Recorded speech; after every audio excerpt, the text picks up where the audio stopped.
Alkisah di sebuah desa kecil yang tersembunyi di tengah-tengah pegunungan hijau yang rimbun, hiduplah seorang biksu tua bernama Dharmapala. Dia terkenal karena kebijaksanaan dan welas asihnya.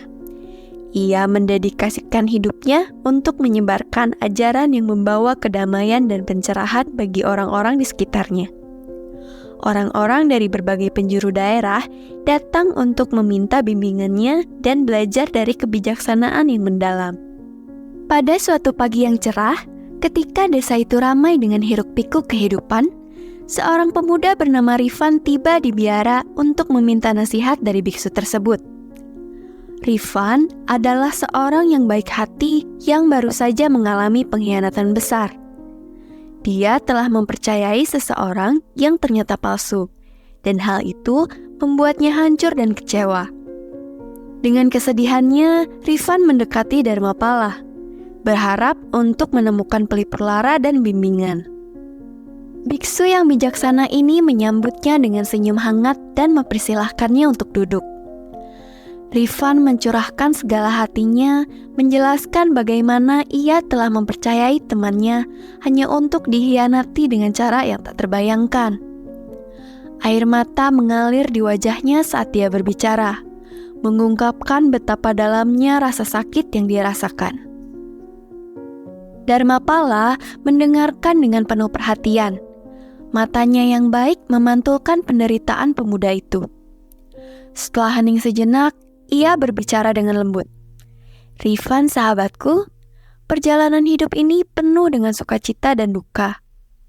Di sepanjang jalan, kita akan bertemu dengan berbagai macam orang, dan tidak semua dari mereka memiliki niat yang murni. Tetapi, ada cara untuk membedakan antara yang asli dan yang palsu." Dengan rasa penasaran, Rifan mendekat, bersemangat ingin sekali mempelajari kebijaksanaan yang akan disampaikan oleh Dharmapala. Biksu yang bijaksana itu melanjutkan, "Untuk mengetahui orang yang palsu, pertama-tama kita harus mengembangkan kesadaran diri dan kemampuan untuk melihat melampaui penampilan mereka. Seperti halnya sifat asli sebuah pohon yang dapat dilihat dari kualitas buahnya. Sifat asli seseorang dapat dilihat dari tindakan dan niatnya." Rifan mengangguk, menyerap setiap kata dengan perhatian penuh.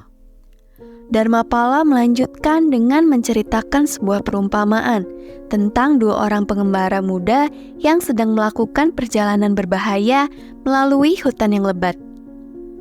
Di tengah perjalanan, mereka bertemu dengan seorang pria tua yang terlihat lemah dan tidak berdaya, lalu meminta bantuan kepada mereka berdua. Salah satu pengembara didorong oleh rasa belas kasihan menawarkan bantuan, sedangkan yang satunya berpaling, diliputi oleh keinginannya yang egois. Saat mereka menjelajahi hutan lebih dalam, mereka memutuskan untuk pisah jalan. Dan tak lama dari itu, tiba-tiba badai menerjang hutan. Pengembara yang telah membantu pria tua menemukan tempat berlindung di sebuah gua. Sementara pengembara yang satunya lagi harus berjuang sendiri.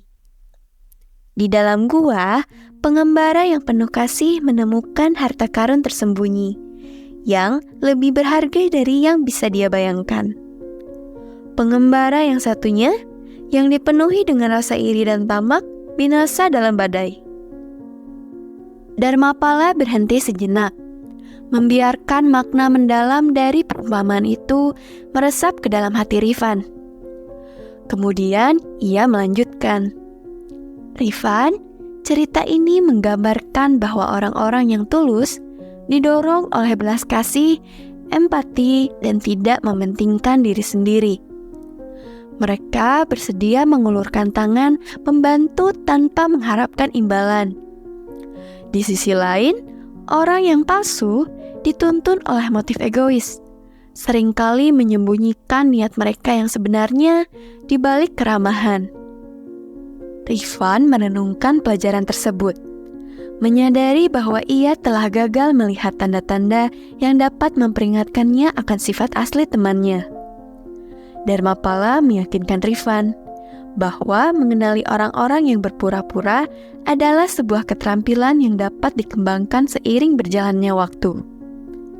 Beliau menyarankannya untuk mengamati tindakan orang, memperhatikan konsistensi, integritas, dan cara mereka memperlakukan orang lain.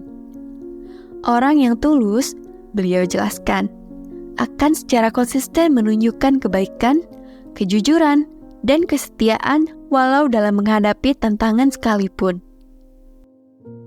Pemuda itu merasakan harapan baru saat ia meresapi ajaran Dharmapala. Dia menyadari bahwa pengalamannya dengan teman palsu itu tidak sia-sia, melainkan sebuah pelajaran berharga yang akan memperkuat ketajamannya dengan mengenali orang-orang sejati di masa depan. Hari berganti menjadi minggu, dan Rifan terus mengunjungi biksu bijaksana tersebut, ingin memperdalam pemahamannya dalam mengenali orang-orang palsu. Dharmapala berbagi lebih banyak cerita, ajaran, dan latihan praktis untuk mengasah kebijaksanaan Rifan. Pemuda itu membenamkan dirinya dalam nasihat-nasihat tersebut, mengikuti jalan kesadaran diri dan welas asih. Berbulan-bulan berlalu, dan kemampuan Rifan dalam mengenali orang yang berpura-pura semakin kuat.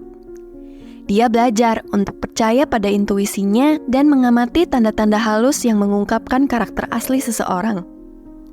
Desa itu melihat perubahan dalam diri Rifan saat dia menjadi tiang kekuatan dan kebijaksanaan, membimbing orang lain yang telah menjadi korban orang-orang palsu.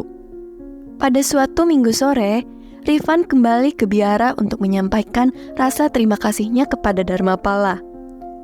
Dengan senyum di wajahnya, dia berkata, "Biksu, nasihat Anda telah mengubah hidup saya. Saya telah belajar untuk melihat di balik topeng yang dipakai orang. Dan sekarang saya dikelilingi oleh teman-teman sejati yang mendukung dan mengangkat saya." Mata Dharmapala berbinar-binar penuh sukacita saat ia menjawab, "Rifan, sahabatku, kemampuan untuk mengenali orang yang palsu adalah perjalanan seumur hidup. Ingatlah, harta karun yang sesungguhnya tidak terletak pada menemukan atau mencari-cari kesalahan orang lain, melainkan pada pengembangan kualitas kebaikan, welas asih, dan integritas di dalam diri Anda sendiri. Integritas adalah tetap melakukan hal yang benar walau tidak ada orang lain yang melihat. Dengan menerapkan sifat-sifat ini, Anda akan menarik orang-orang yang tulus ke dalam hidup Anda." Dengan penuh rasa syukur, Rifan membungkuk di depan biksu itu, mengakui kebijaksanaan mendalam yang telah ia dapatkan. Sejak hari itu, Rifan mendedikasikan dirinya untuk menyebarkan petuah Dharmapala, menginspirasi orang lain untuk mengembangkan ketajaman nalurinya dan merangkul kehidupan yang dipenuhi dengan hubungan yang tulus. Kisah Rifan dan Dharmapala menyebar luas kemana-mana, menjadi kisah kebijaksanaan dan petunjuk yang tak lekang oleh waktu. Melalui teladan mereka, banyak orang belajar untuk mengenali orang yang palsu, memupuk kualitas welas asih dan kebaikan. Desa itu berkembang pesat seiring dengan semakin dekatnya hubungan antar warganya, disatukan oleh ikatan keaslian dan persahabatan yang tulus. Moral dari cerita ini adalah bahwa untuk mengenali orang-orang palsu, kita harus mengembangkan kesadaran diri, mengamati tindakan mereka, dan memperhatikan niat mereka. Orang yang tulus dicirikan oleh belas kasih, tidak mementingkan diri sendiri, dan konsisten. Sementara orang yang palsu alias berpura-pura seringkali menyembunyikan niat sebenarnya di balik topeng keramahan. Dan dengan mempertajam naluri, menumbuhkan kualitas kasih sayang, dan menjaga integritas dalam diri, memungkinkan kita untuk menarik hubungan yang tulus, serta menavigasi kerumitan hubungan antar manusia dengan kebijaksanaan dan kejernihan pikiran. Sobat bijak sendiri, apa punya tips tambahan untuk mengetahui orang-orang palsu di lingkungan kita? Atau punya kejadian dengan orang-orang seperti ini? Tulis di kolom komentar ya. Jika merasa video ini bermanfaat, jangan lupa untuk like and subscribe. Oke? Salam bijak.